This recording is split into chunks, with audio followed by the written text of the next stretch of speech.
Hello everyone and welcome back to another video. In today's video we are going to be talking about Smash Ultimate at LACS Rivals, which took place this weekend, and we only had 8 competitors so we don't have a ton to talk about, but we're going to be going into detail for every single one of them. In 7th place you had Mars and Luis, 5th place was Tweek and Shadic, 4th place was Spargo, 3rd place was Light, 2nd place was Glutonny, and winning the entire thing was Miya. Starting off with our 7th place finisher, specifically starting off with Luis, who was our last minute sub for MKLeo, who I believe got sick a couple days for the event or something along those lines. But his first matchup was against Tweek in the winner's side, and he ends up losing that one, though he does manage to take a game, and he didn't have to resort to the Dr. Mario this time around. So I would definitely call that progress. And in the loser side, he ends up running into Shadic, and Palutena versus Corrin is a really interesting matchup to me because it's kind of like the old top tier of Smash Ultimate versus the new top tier of Smash Ultimate. These characters were never really super predominant at the same time in the meta, and I actually think they match into each other pretty evenly. Palutena does of course have those invincible moves like back air and dash attack, which you can use to just win, I guess not trades versus Corrin, but just beat out that super disjointed sword of hers in situations where you would otherwise lose. Now unfortunately for Lees, he wasn't able to get a ton of value out of those dash attacks or back airs or really anything else because Shadic was on fire in that set. That's the best I've seen him play in quite some time, honestly, once he did enter that loser's bracket. And Luis ends up falling for 7th place, but also he lost to Tweek and Shadic, 2 of the best players in America. Not that big of a deal. And the other 7th place finisher is going to be Mars. He ends up running into Spargo immediately in the winner's side, which is definitely a unlucky draw for really anyone in the world, considering he's probably the best. But also, I think Cloud does good against CSS. Spargo's won their last 5, now 6 encounters, so just a little bit unlucky there for Mars. He does manage to take a game, and all of the games were pretty close, but it is still Spargo winning that set. And in the loser side, it's a pretty similar situation. He ends up running into Light, so not as bad of a head-to-head. They historically have been going back and forth, but Light does end up winning that one in a 3-1 as well. And I'm very interested to see if Mars ends up ever switching off of Zero Suit Samus. Now, I don't think that's going to happen just because the sunk cost value, he's put so much time into this character, and he's also amazing with this character. The advantage states that he's able to push and the neutral wins that he gets are pretty unbelievable, but I just feel like he could be doing these things with a way easier character, something like a Snake, where you are going to lose a lot of that mobility, yes, but you gain that mobility a little bit in micro movement with B reverses, as well as just having like actual good damage output and actual good kill power. That is something that a player like Mars could absolutely benefit off of. Do I think this is going to happen? You know, probably not. He's probably just going to stick it out, especially at this point with Zero Suit Samus, but I don't think it would be a bad idea for him to start investing more and more into his other characters because I'm pretty confident that he would find success with them.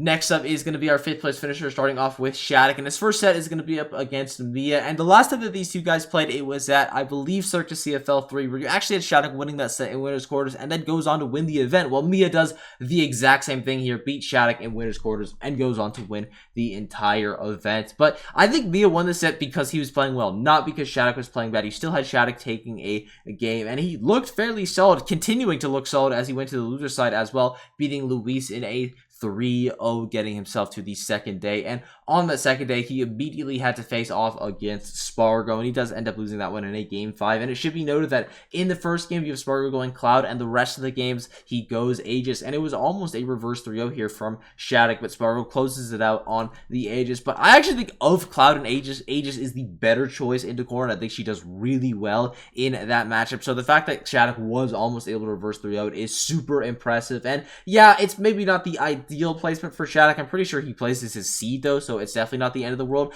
And also, he lost to Miya and Spargo, the 2 best players in the world, so it is really not a big deal, like, at all. And the other 5th place finisher is going to be Tweek. He starts off his event with a 3-1 win over Luis, which makes sense that he would win that one. He's got a very dominant head-to-head there. Then he has a game 5 set against Miya, where Miya pulls off a reverse 3-0. But in those first 2 games, they were honestly pretty commanding from Tweek. He was definitely in the driver's seat, and Miya just barely stole it away from him at the end there. I feel like if Tweek just tweaks no pun intended, a couple things in his game plan, he could be one of the major demons for Miya. He is so close right now, but it just feels like he doesn't have enough juice to outlast Miya towards the end of the set. Miya just starts to figure him out. So if Tweek can make a couple adjustments, he could be a real thorn in this guy's side. And in the loser side, he ends up running into Light, and he almost pulls off a reverse 3-0 of his own in this set, but Light barely stops the momentum and closes it out. So solid run from Tweek. Again, kind of a similar spot to Shadic, were maybe not the placement that he was looking for, but at the end of the day, he lost to Miya and Light, who are both probably top 5 in the world right now, so not that big of a deal. In 4th place, you're going to have Spargo. He's going to start his event with the 3-1 win over Mars. And once in the top 8, he ends up running into Glutonny, who he hasn't played in quite some time. I believe the last time they played was at Watch the Throne, which Spargo did win. And historically, Glutonny is one of the best players in the world against Spargo. And we definitely saw why at this event, because despite the matchup maybe not being in Wario's favor just because Cloud Sword is so massive and hard to get in against, you have Glutonny with some of the best microspacing in the world on a character like Wario that has that amazing aerial drift, and you are able to make some magic happen, especially when you're hitting as hard as Glutonny is. So amazing set from him, ends up sending Spargo to the loser side, where he gets that Game 5 win over Shadic with both the Aegis and the Cloud, and that is such a good sign for Spargo. I mean, obviously, if you don't have to use your main to beat someone, it's a good sign, but the fact that he's able to now keep Cloud on the back burner and use Aegis in a matchup that is very bad for Corn is just amazing for him. And then whenever that stops working out, he can switch to his comfort character in the Cloud and then wrap up the set. It just sets a strong precedent for him in the future. And I also love the confidence that Spargo has to not switch off the Aegis in that Game 5, even though he just lost the last 2. He knows that he can get the job done, and he gets the job done, sending Shadic home at 5th place. But immediately after that, he himself gets sent home by Light in a Game 4. Light is so good at edge guarding Cloud, it's actually unbelievable that other people aren't as good at him at this point. But I honestly think that was more so just Light playing amazing than Spargo not playing the best in the loser side. So 4th place for Spargo, not the end of the world by any means. You gotta remember, this event is only a B+ tier, and he only loses to some of the best players in the entire world. So he is still absolutely poised to be the best player in the world right now.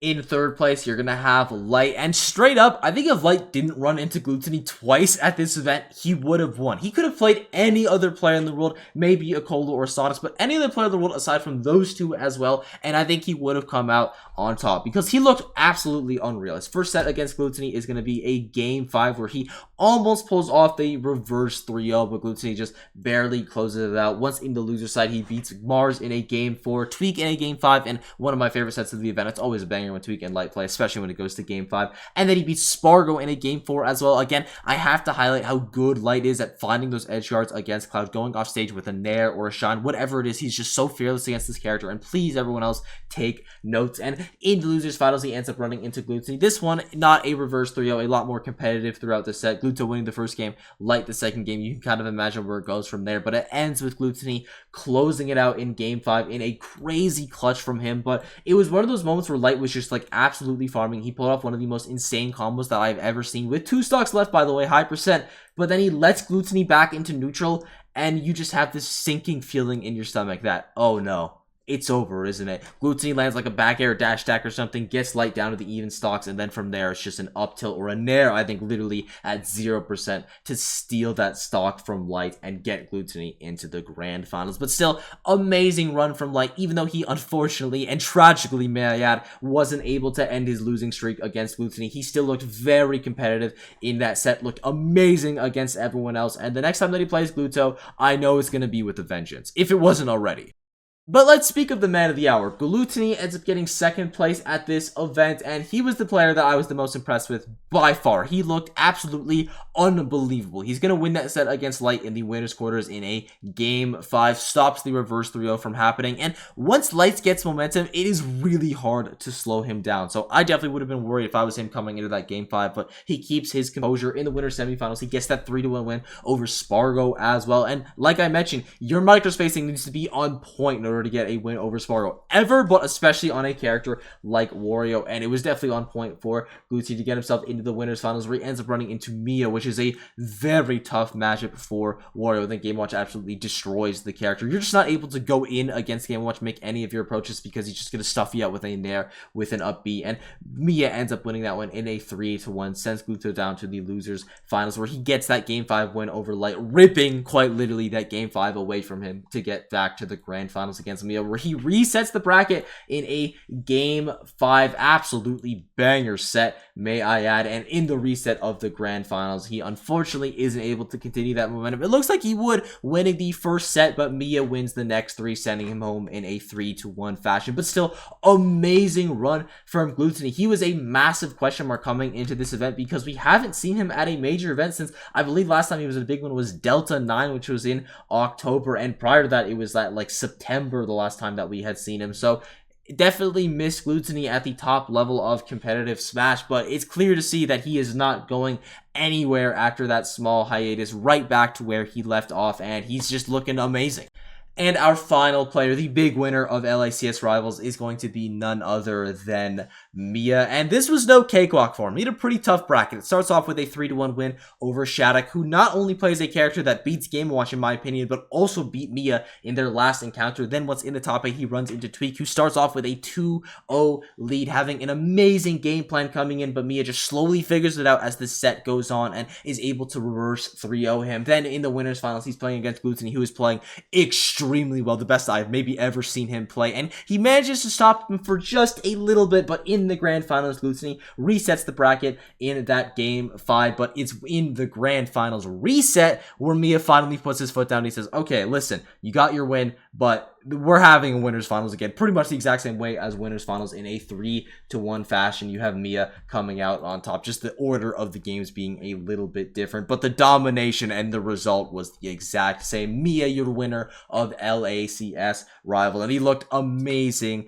doing so. Again, Miya is probably the second best player in the world right now. I think it's going to be really hard for him to take that spot from Spargo. Obviously, this is a step in the right direction, but consider that Spargo still did decent at this event, got some solid wins, no bad losses. Miya still takes a loss to Glutonny, which isn't the best thing at the end of the world. I would still say that Spargo is definitely in position to be the best right now, but we don't know what's going to happen in this last month of the season. Maybe if Miya keeps winning like this, he could take it, and I could see Miya continue winning like this because he has been incredible lately. And with that, I thank you all for watching. I hope you enjoyed this sport. It's been absolutely unreal as of late. If there's anything I left out, got wrong, or if you just want to say hi, leave a comment down below. Be sure to sub while you're down there, and I will see you all in the next one. Bye-bye.